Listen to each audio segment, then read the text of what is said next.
ஒரு மனுஷன் கர்த்தருக்கு பயப்படுகிறான், கர்த்தருக்கு மரியாதை கொடுக்குறான், அவனுக்கு குறைவு இருக்காது. கர்த்தருக்கு பயப்படுகிறான்னா கர்த்தருக்கு முதலிடம் கொடுக்குறான், மரியாதை கொடுக்குறான், தேவ அந்த குறித்த அறிவு இருக்கிறது, அந்த அறிவை ஒவ்வொரு நாள் ரிசீவ் பண்ணுகிறான், அதான் கர்த்தருக்கு கொடுக்குற மரியாதை.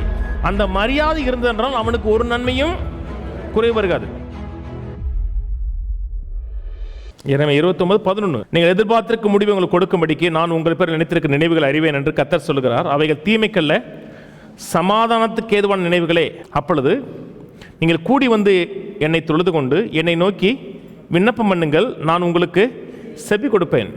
உங்கள் முழு இருதயத்தோடும் என்னை தேடினீர்களானால் என்னை தேடுகையில் கண்டுபிடிப்பீர்கள். முழு இருதயத்தோடு கர்த்தரை தேடணும் என்றால் கர்த்தரை அறிந்து கொள்ள முடியும், கர்த்தருடைய வழிகளை அறிந்து கொள்ள முடியும். தங்கத்தையும் வெள்ளியும் தேடுவதை காட்டிலும் கர்த்தரை தேடணும். அப்படி தேடணும்னா வாழ்க்கை வேறு விதமாக இருக்கும். கர்த்தருக்கு பயப்படுகிற பயம் இருக்கு இல்லையா, இது தானாக வராது. உங்கள் அப்பா அம்மா கும்பிட்றாங்க, தேவனை கும்பிட்றாங்க, ஆட்டோமேட்டிக்காக அப்படியே வராது.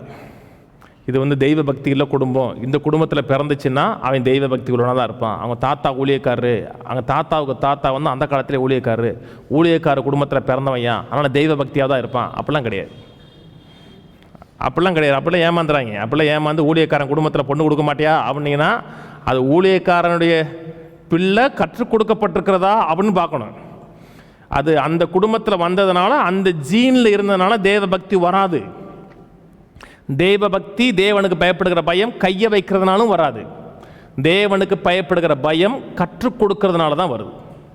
பிள்ளைகளே எனக்கு செவி கொடுங்கள், கர்த்தருக்கு பயப்படுகிறதை நான் உங்களுக்கு போதிப்பேன். இது இந்த குடும்பத்தில் பிறந்தனால பயம் வராது, இல்லாட்ட யாரே தலையில் கை வைக்கிறதுனால கடவுளுக்கு கொடுக்குற மரியாதை வராது. நீங்கள் கேட்கணும், தேவன்னா யார், தேவன் நம்ம எவ்வளோ அன்பு செலுத்துகிறார் என்பதை கேட்கணும். கேட்க தான் கர்த்தருக்கு பயப்படுகிற பயம் நமக்கு வர ஆரம்பிக்கும். சங்கீதம் 34 சொல்கிறார் இல்லையா, வாசிங்களேன். சங்கீதம் 34 முழுவதும் கர்த்தருக்கு பயப்படுகிற மனிதனுக்கு வரக்கூடிய நன்மைகள். ஒரு மனிதன் கர்த்தருக்கு பயப்படுகிறான், மரியாதை கொடுக்குறான்னு வரக்கூடிய நன்மைகள்.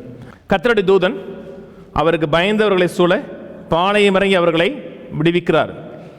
கர்த்தர் நல்லவர் என்பதை ருசித்து பாருங்கள். அவர் மேல் நம்பிக்கையாக இருக்கிற மனுஷன் கர்த்தரை நம்புகிறதும் கர்த்தருக்கு பயப்படுவதும் ஒன்று. கர்த்தரை சார்ந்திருப்பது, கர்த்தர் கொடுக்குற மரியாதை எல்லாமே இன்டர்சேஞ்சபிள். கர்த்தர் நல்லவர் என்பதை ருசித்து பாருங்கள். அவர் மேல் நம்பிக்கையாக இருக்கிற மனுஷன் பாக்கியவான். கர்த்தருடைய பரிசுத்தவான்களே, அவருக்கு பயந்திருங்கள், அவருக்கு பயந்தவர்களுக்கு குறைவில்லை. ஒரு மனுஷன் கர்த்தருக்கு பயப்படுகிறான், கர்த்தருக்கு மரியாதை கொடுக்குறான், அவனுக்கு குறைவு இருக்காது. கர்த்தருக்கு பயப்படுகிறான்னா கர்த்தருக்கு முதலிடம் கொடுக்குறான், மரியாதை கொடுக்குறான், தேவ அந்த குறித்த அறிவு இருக்கிறது, அந்த அறிவை ஒவ்வொரு நாள் ரிசீவ் பண்ணுகிறான், அதான் கர்த்தருக்கு கொடுக்குற மரியாதை.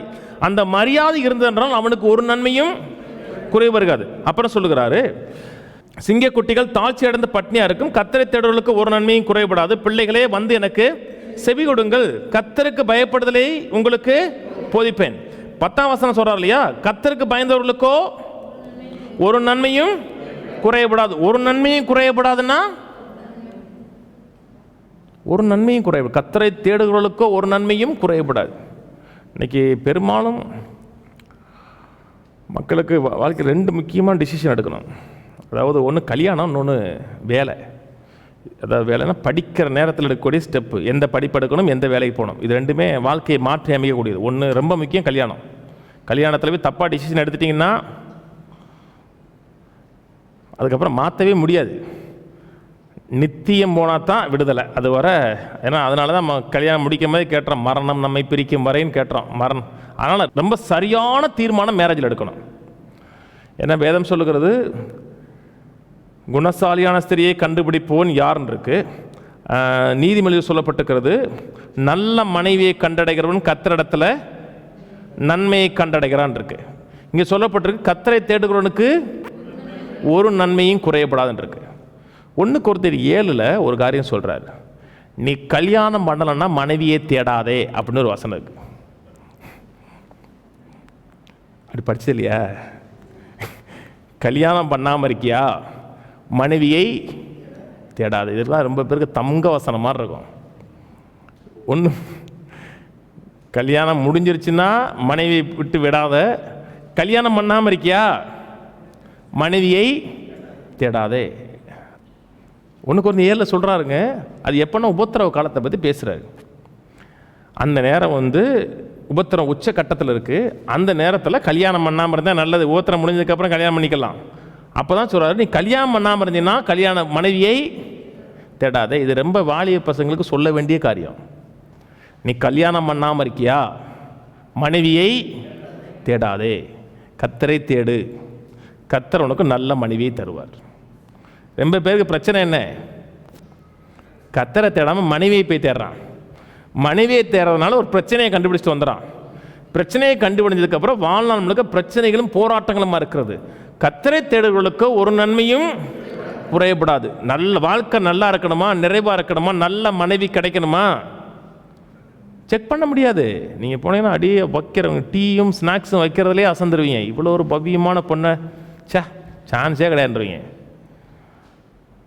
தெரியாது. நான் ஆண்கள் பெண்கள் 2 பேருக்கும் சொல்கிறேன், கர்த்தருக்கு மரியாதை கொடுத்து வாழுங்க, கர்த்தருக்கு முதலிடம் கொடுத்து வாழுங்க. நல்ல ஈவை கர்த்தர் உங்களுக்கு கொடுப்பார். நீங்கள் தேடி பார்த்தா கூட அப்படிப்பட்ட கணவனும் மனைவி உங்களுக்கு கிடைக்காது. வாழ்க்கை என்பது பிரச்சனை நேரத்தில் கர்த்தரை தேடுகிறது வாழ்க்கை இல்லைங்க. ரொம்ப பேர் கர்த்தரை எப்போ தேடுறாங்கன்னா, மற்ற எல்லாமே நான் பார்த்துக்குவேன், என்னால் எது முடியலையோ அப்போ மட்டும் நீங்கள் வாங்க, அவ்வளோதான் அவங்க கொடுக்குற நேரம். அப்படின்னா வாழ்க்கை எப்படி இருக்கணும்னா, பிரச்சனைக்கு மேலே பிரச்சனை, பிரச்சனைக்கு மேலே பிரச்சனை, அப்படியே வருமே தவிர ஒரு பூர்ண விடுதலை கிடைக்காது. கர்த்தருக்கு பயப்படுகிற மனுஷன் பாக்கியவான், அவனுக்கு ஒரு நன்மையும் குறையப்படாது.